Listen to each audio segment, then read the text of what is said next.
Beach FM, locals talking to locals. We can celebrate the wonderful cinema that's around these days, and of course the place to do that, to enjoy the wonderful cinema, is the Shoreline film, the cinema at Waikanae. And I see Jan Dykstra's here with a very interesting movie. Yes, good morning, John. Good morning to everyone. you. I can't wait to hear about this. Yes, I enjoyed taking myself along to the Shoreline Cinema and see all these wonderful films. And do you agree, by the way, that we seem to be in a very good period of movies? I reckon there's been so many good ones recently. There's a lot of true stories coming out now. This is what I really enjoy seeing, these things that are based on true stories. And this one is ugly but true, isn't it? Ugly story, but true. And very timely in its telling right now, actually, in this year. This particular year, as you'll hear. It's called Bombshell.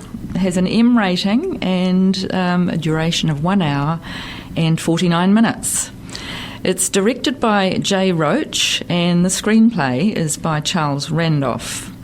Now, Bombshell takes us behind the scenes at Fox News as the founder, Roger Ailes, played by John Lithgow, in a particularly cringe-worthy fashion, with the help of a lot of padding, prosthetics, and his terrific, authentic acting. Wow. It's when he's slapped with a lawsuit by Gretchen Carlson, played very convincingly by Nicole Kidman, alleging sexual harassment. Well, not a soul could predict what would happen next. Her decision led to Fox News correspondent Megyn Kelly, who was totally transformed, but Charlize Theron was totally transformed to become. She just looked very like her with the help of a few facial prosthetics. It's amazing what they can do these days. Absolutely, So, and the hairstyle and everything else. Coming forward with her own story, as well as multiple other women. Margot Robbie, and she's another fantastic actress, she plays the fictional Kayla Pospical, who serves as a kind of composite stand-in for every other young woman at Fox who wasn't safe enough to tell her story in public. So she's that composite figure. She's not one of the two real stories, but she tells other people's real stories. Do you mind if I interrupt and ask about the first woman? Yes. I mean, everyone knows Megyn, who was made very famous with candidate Donald J. Trump's comment about her at the debate. I'll get into that. So she was a megastar. Megyn still is. And is. What the first woman was she? Did she have fame on her side or not? She did. She was out in the front there, but what she had to go through to get that spot on screen led to she wasn't prepared to. She took a lawsuit against her. Okay. Sorry. Yes. So they are two actual news anchor women that are there.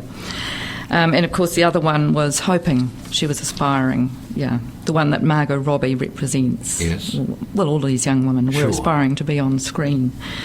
So, I literally, physically cringed, and my heart went out to her. This character, Kayla, Kayla Pospical, the composite.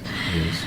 In the scene in Roger Ailes' office, where she's first exposed to his degrading and disempowering tactics, while he's offering a promotion to on-screen work. And she's first led into the office by a woman, an attractive older woman who's his personal secretary. But to me, she was like a madam, a brothel keeper. Yes. The way she brought these women in and locked the door and left them to it. Terrible. Completely complicit. So to me, I hope she lost her job if this is a true depiction. So he demands that she stands, this young woman, gives a twirl so he can check her out, saying, well, it's a visual medium, television, and then demanding that she hitch her skirt a little higher. It was knee length to start with. And then, higher, and just her whole physicality, what she's put through, it's just so demeaning until it's to hear. It's just... Yes, so he always demanded his female employees wear short skirts and dresses, never trousers. At one point in the movie, the host Megan Kelly explains how Isles used women's legs as a way to get men hooked on a 24-hour news channel. And that's why the news desks were always glass, we see through, you know. That never occurred to me. No, exactly. Goodness me. So it makes you look at Fox a whole new ways in this does. film. So the film also covers the feud between Megyn Kelly and Donald Trump. The year, of course, is 2016, including his accusation that she was, as Kelly puts it, anger menstruating during her chairing of the Republican presidential debate. Bleeding through her eyes and whatever. and whatever else. Yes, How exactly. It was terrible. So that's actually quoted on screen and shown, that clip. So Donald Trump features in the film too. I remember seeing that. Real I was footage. watching the debate, and I was actually watching that in America.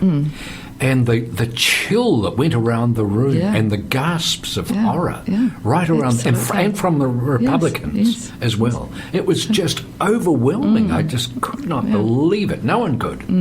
Terrible. I interrupted again. So that's fine. So in that respect, it might seem odd for Bombshell to cast Trump as a side villain in a film where its protagonists work at Fox News.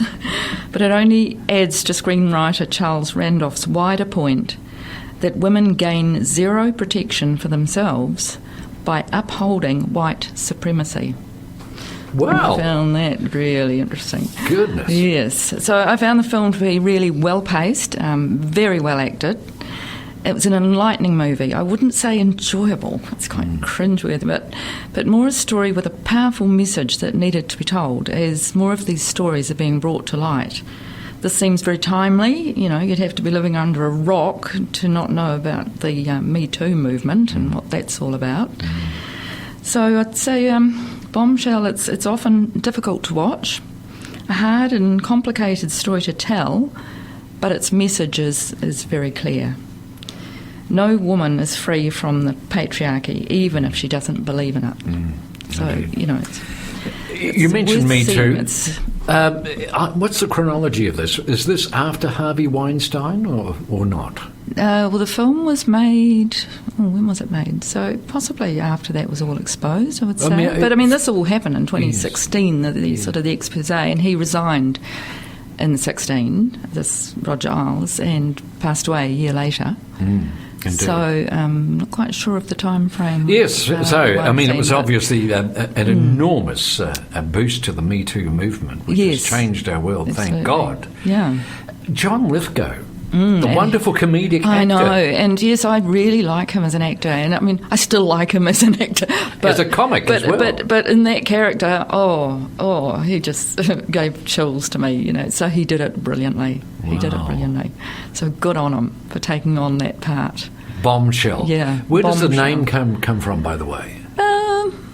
Well, they did really drop a bombshell when they got rid of him, I guess. And I was just wondering whether that's what Roger Ailes was looking for in terms of a news presenter. Oh, well, yes, he liked his blonde. He did like his blonde bombshells, obviously. Yes. So it's quite a clever little, it is. Double entendre, really. Yeah. Do you recommend? I do recommend it.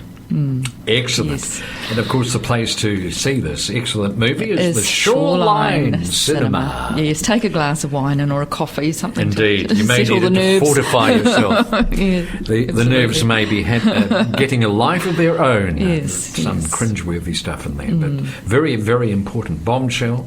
Thank you so much for joining us, Jan. It's been a pleasure once again. Thank you. Thank you, John. 106.3 Beach FM.